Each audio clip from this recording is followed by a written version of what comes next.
Do you remember the first time you shot somebody? How you felt? Nah, I don't remember all that. I can't remember remember how I felt. You know what I'm saying? You know, that's just like when you do things like that. That's just on the spirit of the moment, and like you know what I'm saying. It's either self-defense or you just trying to. You know what I'm saying?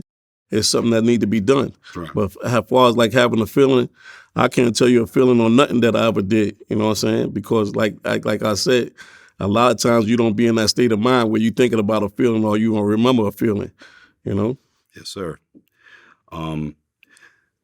When you started hearing your name being associated to homicide, like your name synonymous homicide, the first time you heard that, did you accept that? Like, or how did you feel about that when you first heard, yo, Homicide Lou?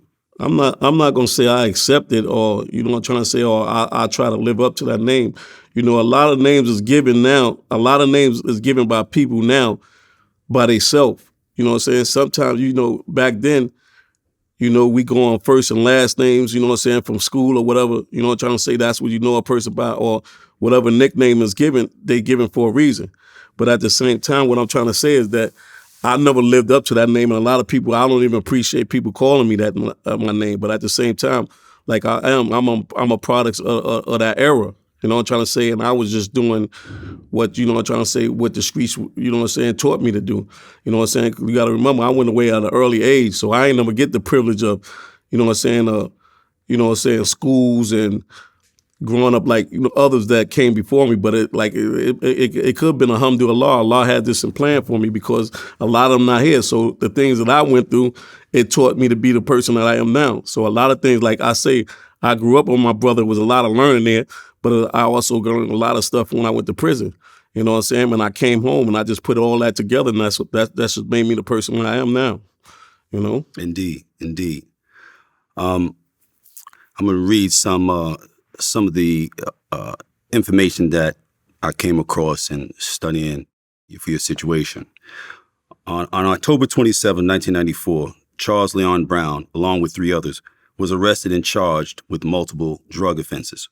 2 weeks later, he started meeting with government agents to discuss his cooperation. During those many profit sessions, he detailed various activities of the Lynchmob. He was responsible for the arrests of 10 alleged Lynchmob members, including yours. In addition, he helped the government solve 30 previously unsolved murders. How did the 142nd Street Lynchmob come into being? Well, everybody had a crew, so just a name, the name just stuck. You know what I'm saying? You know, everybody, like every part of the area of Harlem, even Brooklyn, Queens, you know what I'm saying? Whatever it was that just struck, whether you say it's 40 projects, you know what I'm saying, St. Nick gang or whatever, you know what I'm saying? All that shit just stuck, you know? So the Lynchmob name came about from... It really came from when we just started throwing bus rides and all that stuff like that. And every time I used to be on the bus rides, I used to always play Ice Cube music and all that stuff like that. You know what I'm trying to say? So we used to always how our lynch mob, you know what I'm saying, the guerrilla lynch mob like that and stuff like that. But you know, and when we had the T-shirts printed up, that was basically on it. But you got to remember, when we threw the bus ride, they had other groups that partake in with us too. You had ABC, the Alcoholic Beverage Crew, and then we had Best Out. You know what I'm saying? We had another lot. Then we had the 40 Wolves that came up under us. You know what I'm saying? Even though it was 40 Wolves before us, but the younger crew. You know what I mean? That's right, no doubt. Was there another clique in the city that also called themselves a lynch mob? If so, would there have any confusion because of the common name? No? Oh, yeah, from the Bronx, the Willis, which was the Spanish dude. I ran into them in MCC.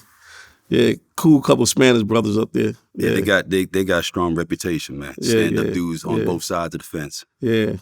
Yeah, I fucked with them when I was in MCC. I never got to see them when after my travels, like throughout the prison system, but MCC, Otisville, yeah.